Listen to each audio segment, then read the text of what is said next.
அனைவருக்கும் வணக்கம். இன்னைக்கான ஆன்மீக பதிவில் நம்ம பார்க்க போகிறது ரொம்ப ரொம்ப முக்கியமான ஒரு பயனுள்ள தகவலுங்க. அதாவது ஆடி மாதத்தில் பார்த்திங்க அப்படின்னா அமாவாசை வருது. பொதுவாக பார்க்கும் பொழுது அமாவாசை மாதம் வந்தாலும் சில குறிப்பிட்ட தமிழ் மாதங்களில் வரக்கூடிய அமாவாசைக்கு அதிக நன்மைகள் இருக்கிறது அப்படின்னு சொல்லலாம்.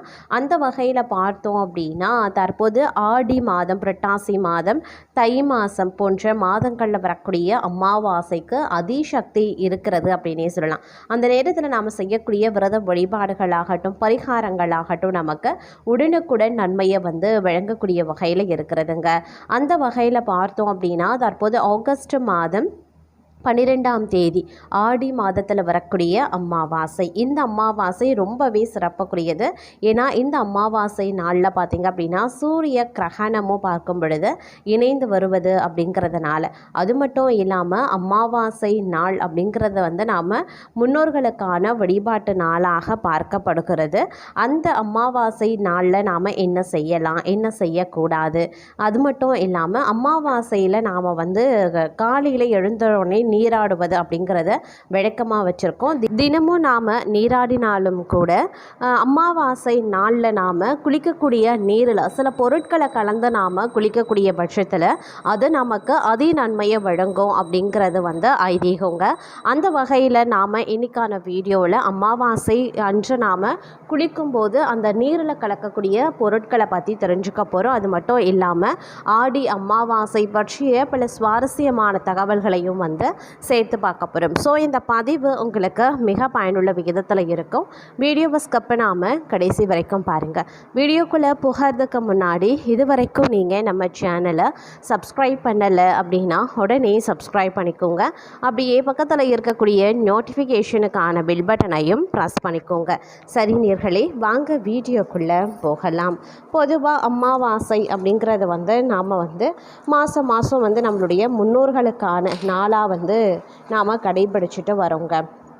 அந்த வகையில் பார்த்தோம் அப்படின்னா தற்போது வருகின்ற இந்த அமாவாசை நாள் அப்படிங்கிறது ரொம்பவே சிறப்புக்குரிய ஒரு நாளாக பார்க்கப்படுது. இந்த ஆடி அமாவாசை நாளில் நாம் நம்மளுடைய முன்னோர்களுக்கான வழிபாட்டு நாளாக பார்க்குறோம். அப்படி இருக்கும்போது நாம் காலையில் எழுந்த உடனே நீராடுவது அப்படிங்கிறத வழக்கமாக வச்சுருக்கோம்.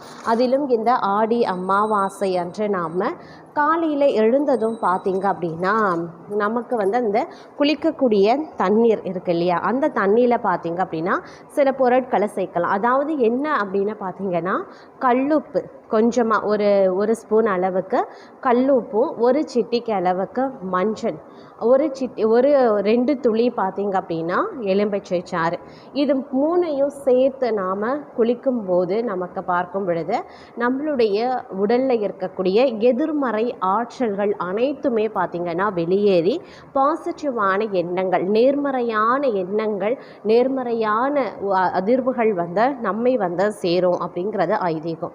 அமாவாசை தினத்தன்று நாம் இதை செய்யும் பொழுது பார்த்திங்க அப்படின்னா நமக்கு அதி நன்மைகள் சேருங்க. நமக்கு எல்லாமே பார்த்திங்க அப்படின்னா நன்மையாக மட்டுமே நடைபெறும் அப்படின்னே சொல்லலாம். அப்படி ஒரு மகத்துவமோ சக்தியும் பார்த்திங்க அப்படின்னா அந்த குளியலுக்கு இருக்கிறது. அதனால் யாருமே மறக்காமல் பார்த்திங்க அப்படின்னா அமாவாசை தினத்தன்று பார்க்கும் பொழுது முடிஞ்ச வரைக்கும் குளிக்கக்கூடிய தண்ணீரில் சிறிதளவு கல்லுப்பு, அதாவது 1 ஸ்பூன் இல்லாட்டினா அரை ஸ்பூன் அளவுக்கு கல்லுப்பு சேர்த்துக்கோங்க. அதுக்கப்புறம் பார்த்திங்கன்னா ஒரு சிட்டிக்கு அளவுக்கு பார்த்திங்க அப்படின்னா மஞ்சள் தூள் 1 சிட்டிக்கு அளவுக்கு சேர்த்துக்கோங்க. அதே மாதிரி நாம் செய்யும்போது அதாவது அதில் ஒரு 2 துளி மட்டுமே, 2 துளி மட்டும் நீங்கள் அது பேர் எலுமிச்சம்பழச்சாறு, 2 துளி மட்டும் எலுமிச்சம்பழச்சாறு சேர்த்து நீங்கள் குளிச்சு பாருங்கள். அதுக்கப்புறம் உங்களுடைய வாழ்க்கையில் பார்த்திங்க அப்படின்னா நடக்கக்கூடிய எல்லாமே பார்த்திங்க அப்படின்னா உங்களுக்கு பாசிட்டிவாகவே நடக்கும். எல்லா நன்மைகளும் பார்த்திங்க அப்படின்னா உடனுக்குடன் நடக்கும். தடைப்பட்ட பல காரியங்களும் பார்த்திங்க அப்படின்னா தடை இல்லாமல் உங்களுக்கு நடப்பதற்கான வாய்ப்பும் அதிகபட்சமாகவே இருக்கிறது. முடிஞ்சவங்க கண்டிப்பாக இதை பின்பற்றி பாருங்கள். அதற்கு பிறகு நீங்கள் வழக்கமாக செய்யக்கூடிய பரிகாரங்கள் இல்லைன்னா உங்களுடைய முன்னோர்களுக்கான வழிபாடு, இறை வழிபாடு அப்படிங்கிறத தாராளமாக மேற்கொள்ளலாம். ஆடி அமாவாசை முன்னோர்களுக்கான வழிபாடு மட்டும் கிடையாதுங்க, சில தெய்வங்களுக்கான வழிபாடாகவும் இருக்கிறது. அதிலும் பார்த்திங்கன்னா குலதெய்வம், இஷ்ட தெய்வ வழிபாடு, அது மட்டும் இல்லாமல் அதாவது சிவபெருமான், முருகன், அம்மன் போன்ற தெய்வங்களுக்கு உரிய நாளாகவும் அமாவாசை விளங்குகிறது. நீங்கள் முன்னோர்களுடைய வழிபாட்டை மேற்கொள்கிறவங்க முதல்ல பார்த்தீங்க அப்படின்னா நம்மளுடைய பித்ருக்கள், நம்மளுடைய முன்னோர்களுக்கான வழிபாட்டை முடிச்சதற்கு பிறகு நீங்கள் இறை வழிபாட்டை மேற்கொள்ளணும். இதுதான் நியதி. அமாவாசை பார்த்தீங்க அப்படின்னா நாம் முக்கியத்துவம் கொடுக்கக்கூடிய ஒன்று அப்படின்னா நம்மளுடைய முன்னோர்களுக்கும் நம்மளுடைய பித்ருக்களுக்கும் அவங்களுக்கான வழிபாடுகளையும் விரதங்களையும் முடித்ததற்கு பிறகாக மட்டும்தான் நீங்கள் உங்களுடைய இறை வழிபாட்டை மேற்கொள்ளணும். இறை வழிபாட்டை முதல்ல செஞ்சுட்டு அதுக்கப்புறம் நீங்கள் முன்னோர்களுக்கான வழிபாட்டை மேற்கொள்ளக்கூடாது. இது ஒரு மிகப்பெரிய பாவத்தையும் உங்களுடைய வம்சத்திற்கே தோஷத்தையும் அது ஏற்படுத்திடும் அப்படிங்கிறதையும் சற்று நினைவில் வைத்து கொள்ளுங்க. அதே மாதிரி இந்த அமாவாசை படையல் அப்படிங்கிறது ரொம்பவே முக்கியமான ஒன்று. இதில் பார்த்திங்கன்னா வெங்காயம், பூண்டு போன்ற பொருட்களை சேர்த்து கொள்ளக்கூடாது. அதுக்கு மாறாக பார்த்திங்க அப்படின்னா பிரண்டை, வாழைக்காய், அது மட்டும் இல்லாமல் பலாக்காய் சொல்லுவாங்க, பலாக்காய், அது மாதிரியான காய்கறிகளை நாம் இணைத்து நாம் சமைக்கும் போது பார்த்திங்க அப்படின்னா முன்னோர்களும் நம்மளை ஆசிர்வதிப்பாங்க. ஏன்னா முன்னோர்களுக்கு பிடித்தமான உணவுகளில் இதுவும் ஒன்று. அதனால் முடிஞ்ச வரைக்கும் பார்த்திங்க அப்படின்னா பலாக்காய், வாழைக்காய், பிரண்டை போன்ற காய்கறிகளை உணவில் சேர்த்துக்கொள்ளுங்க. பூசணிக்காய் சேர்த்துக்கொள்வதும் ரொம்பவே விசேஷமானது. பூசணிக்காய் கிடைக்கிறவங்க, பிரண்டை கிடைக்காதவங்க, ஒரு சில காய் சில இடங்களில் கிடைக்கும், சில இடங்களில் கிடைக்காது. கிடைக்காத காய்களை விட்டுட்டு கிடைக்கக்கூடிய எந்த காயாக இருந்தாலும் நீங்கள் பயன்படுத்தலாம்.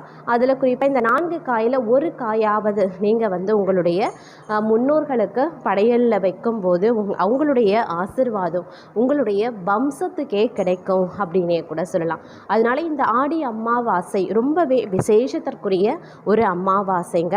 கண்டிப்பாக பார்த்தீங்க அப்படின்னா இந்த அமாவாசையை தவற விடாதீங்க. நீங்கள் விரதம் இருக்கலை, படைக்கலை அப்படின்னாலும் கூட குளிக்கக்கூடிய தண்ணீரில் இந்த 3 பொருட்களை சேர்த்து நீங்கள் குளிச்சு பாருங்கள். கண்டிப்பாக உங்கள் வாழ்க்கையில் இருக்கக்கூடிய அனைத்து வித இன்னல்களும் பார்த்தீங்கன்னா உங்களை விட்டு முழுமையாக நீங்குவதோடு அனைத்து வித நற்பலன்களும் உங்களுக்கு கிடைக்கும். எதுவுமே தடையில்லாமல் உங்களுக்கு சேரும். அதிகப்படியான நேர்மறையான ஆற்றல்கள் உங்களை சுற்றி இருக்கிறதுனால எல்லாத்தையும் ஈர்க்கக்கூடிய வசியம் உங்களுக்கு இயல்பாகவே இருக்கும் அப்படின்னே சொல்லலாம்.